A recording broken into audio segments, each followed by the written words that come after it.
So in a way, this can't be marketed. Gilbert's not going to go ahead and tell you all this because, that could be bad for his image. That's a conflict of interest for sure. I'm going to be making the argument of why Quant is irrefutably one of the best crypto investments you could possibly make based on the facts, based on the founders, based on what we actually know about crypto, based on what we actually know about the entire industry as a whole and DLT applications. We are going to go into that. I'm going to explain why. And let me tell you, in this channel, I like to cut away the fluff. I'm not going to try and confuse you with big words. I am simply going to explain word for word exactly this, not really news, but this comprehensive little bit of research I've done to allow you guys to have a better understanding of why crypto, or rather why Quant is such a powerful token. And not only that, why Overledger and why Quant as a company in the industry is so powerful. So we're going to be talking about Gilbert, of course, and we're going to be talking about Paolo Tasa. Now, if I can get my hotkeys right, we're going to pop right over there. So this is Paolo Tasa. He is the co-founder of Quant. You may not know him. He's not exactly the face. Gilbert Verdian is obviously seen more, as seen right here. You can see Gilbert. Everybody loves Gilbert. Now, guys, we're going to be talking about why would you invest in something? That's the first question you have to ask. Why would one ever invest in anything? Think about it. Right. The reason you invest something isn't because you like the branding of a company, right? It's not because you got swindled in, maybe it is, but it shouldn't be. Why you got swindled into it because of some kind of broker. Why you invest in a crypto shouldn't be because of their logo. It shouldn't be because of the fluff and the words they put on their website. When you invest, you're not investing in marketing and branding. That's the last thing you should possibly do. The reason you're going to invest in something is because you're putting your trust and your investment in the people. Now, guys, I'm going to go into who exactly is behind Quant, the advantages they carry, the trust factor you're going to have with them. And I'm going to do it in more of this style. I don't like to overstimulate. I know there's a lot of channels on YouTube. They'll overstimulate.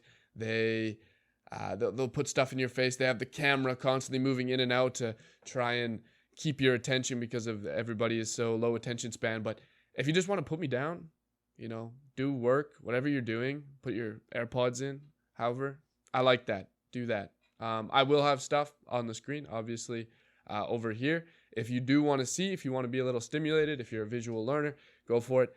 However, I'm going to be mostly talking. So this is my channel. I talk. I explain things with words. All right. Let's do that. So Gilbert Verdian. Who's Gilbert Verdian? We've talked about Gilbert Verdian a lot on this channel. We've gone over his resume a little bit.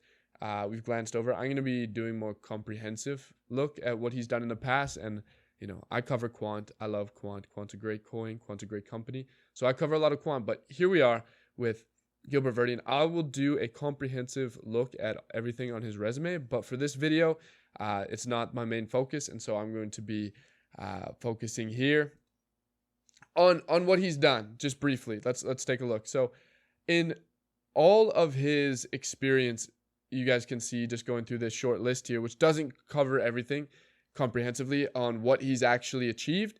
However, you can see a lot of it is he's usually the chief security officer is usually his job in most cases. Chief information security officer. I don't know if it says it anywhere here. Regardless, that is usually his role in all of these occupations here. And so he has worked in healthcare. He has worked in for the Federal Reserve. He has worked for government occupations. And he's a very powerful and well-networked man. Now, this is information you can take aside. And you can say, okay, he's well-networked, great person. People trust him on not only on a healthcare level, but actually on a government level, people trust him. That isn't my main point of this video. That isn't the main point. But it is something very salient to keep in mind, that he is this guy. He is networked. He is powerful. He has those connections. Keep that in mind. So let's just take a look at a few of these. Member, board of directors, Digital Pound Foundation. We obviously make videos here about Digital Pound Foundation. Fed Payments Improvement Community, working for the Federal Reserve, which is a big one. CMORG, Cyber, Bank of England, Secure Payments Task Force. Here's another one. So a lot of his work is actually in security and making sure that things are safe, right? So if he's working for healthcare, he has to make sure that there is a safe transfer and storage of information for people's privacy and making sure there's no data leaks, etc., etc. And so this is very important because this is one of the biggest problems with the adoption of cryptocurrency or DLT technology is, can we interface with it effectively while still having the utmost security, while making sure that if we went and created a CBDC for it, there's not going to be a hacker who's going to be able to hack the economy, right? And so if you can have a group of individuals working on a CBDC, which for those of you who don't know is a central bank digital currency, which essentially, and I'll give my opinion here on it briefly, not super in depth. However, CBDC, central bank digital currency, is basically the crypto of the government. This isn't a decentralized currency completely. It would be obviously controlled by the government, and people have a problem with that. Obviously, we don't want to give away our power. We don't want to give away the paper money. We don't want everything to be tracked. We don't want everything to be automated. We don't want our taxes simply removed from our bank accounts as soon as as soon as they can take it. Stuff like that. People have a lot of worries about control. And I think personally, my opinion, I don't like it as much as you. However, I'm not going to be the guy who's going to change that, right? The world is going to go in that direction. It's going to go in that direction. And I hate to be the bearer of bad news in that way, but I mean, that's just how it is. So, that's life.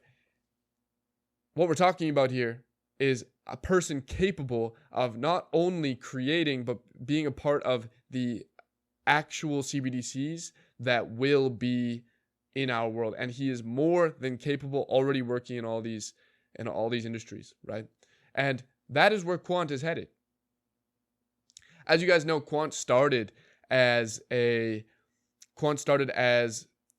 overledger was really big, and it still is, but it was big as in we thought, at least initially, I think a lot of people and a lot of the investors in Quant assumed it would be the OS, the operating system, kind of like Windows or Mac OS, and it would be the OS for crypto and decentralization, and we could connect, Bitcoin, Ethereum, etc., which it does.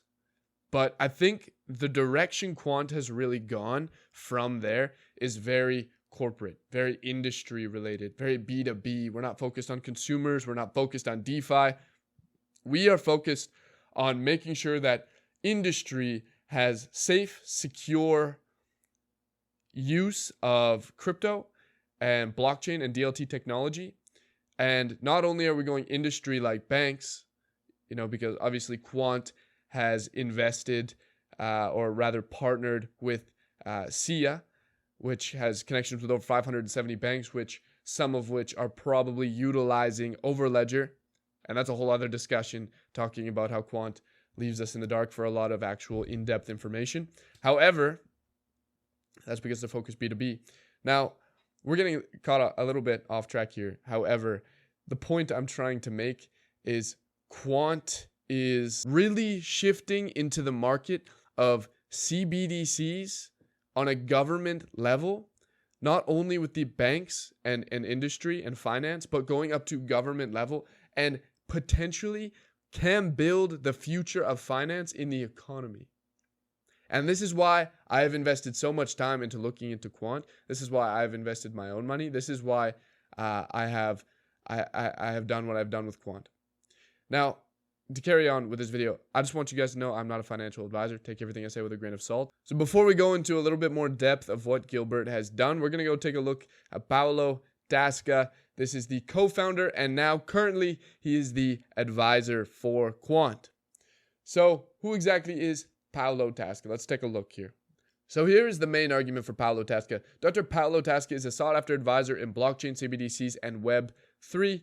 He serves on several company and organizations' advisory boards and executive committees. Now, to be an advisor for a company is huge. It means you are basically, and this might be obvious to a lot of you, but for some of you, to be an advisor is basically to guide the ship. You're steering the ship, essentially, or you're whispering in the captain's ear.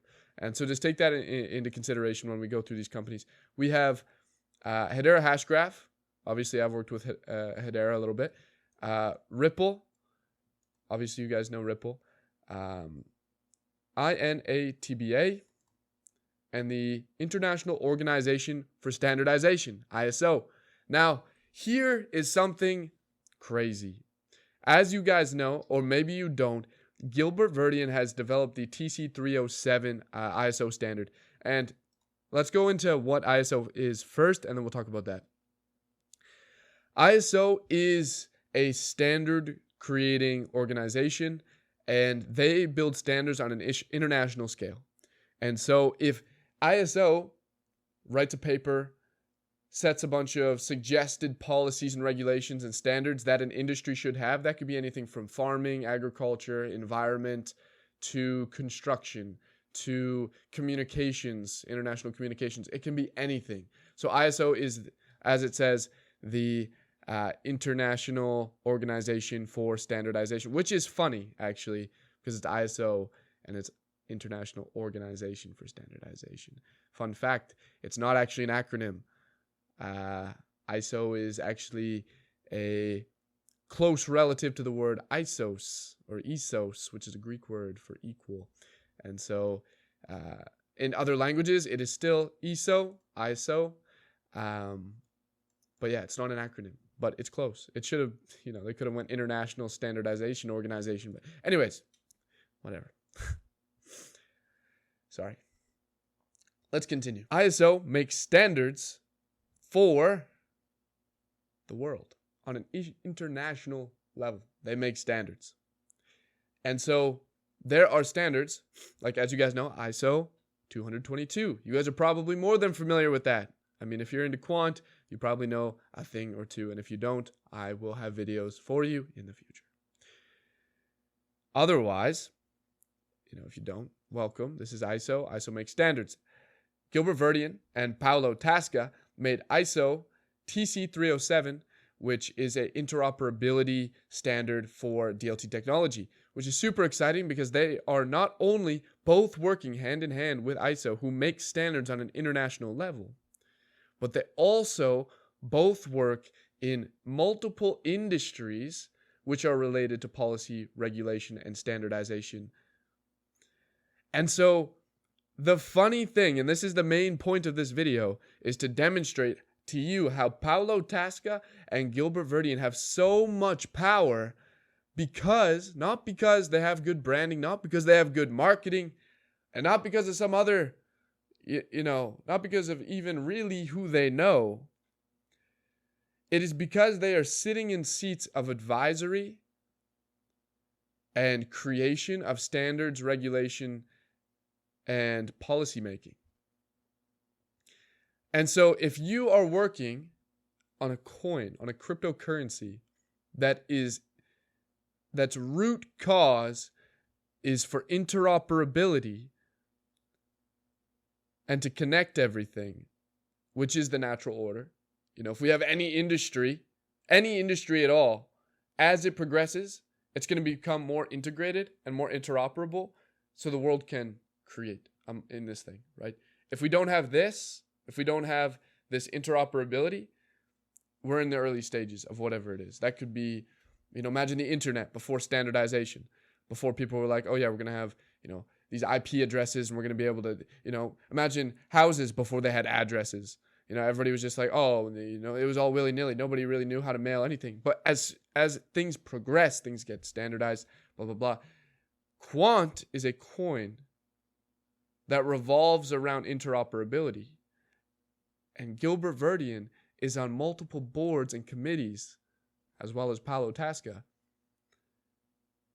that make those regulations. So you can be assured that Quant will always be on top of these things. Now, obviously, this isn't a video that's going to be talking about exactly why Quant is so powerful in its own right, but this is just saying that regardless of what Quant does, you can be sure that Quant will be on top of regulations, standards, and policies. And if not, it will be fronting that, because before policies, regulations, and standards are made, Gilbert already knows about them. Paolo Tasa already knows about them. So Quant is ahead of the game. Now, this isn't even the most, the most salient information. We also have the fact that Gilbert Verdian is on the UK's National Committee on Blockchain and Distributed Ledger Technologies. That's DLT1. This is a committee that obviously works alongside. It's not a government body. It's not. It doesn't have legislative power. However, it has a lot of pull. If the government ever wants to make a decision, they don't just have a guy who knows everything, right? They might have a guy who goes and checks within the committees and the suggestive policymakers within something like DLT1, which is the committee that Gilbert's on, and ask, do you guys think this is a good idea? Or what do you guys think? And so Gilbert within DLT1 could say, oh, well, I think,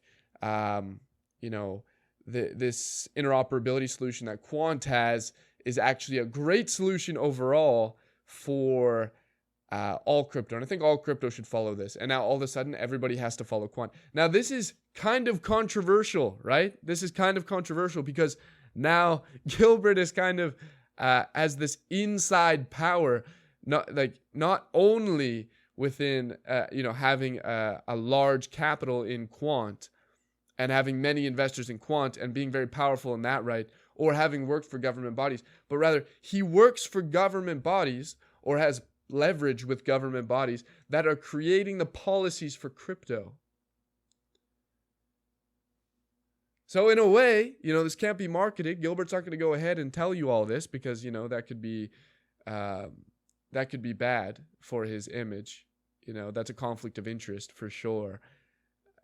But what I'm saying to you guys is Paolo Tasa and Gilbert Verdian have put themselves in such a amazing position that there is no way Quant ever fails. That's that.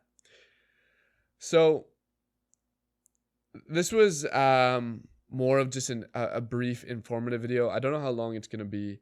It's actually quite long now that I'm looking at my timestamp here. I'm going to cut it off here. If you guys like this video, if you guys want more, I'm going to be elaborating on a lot of the things that I talked about in this video. Subscribe. I'll be around.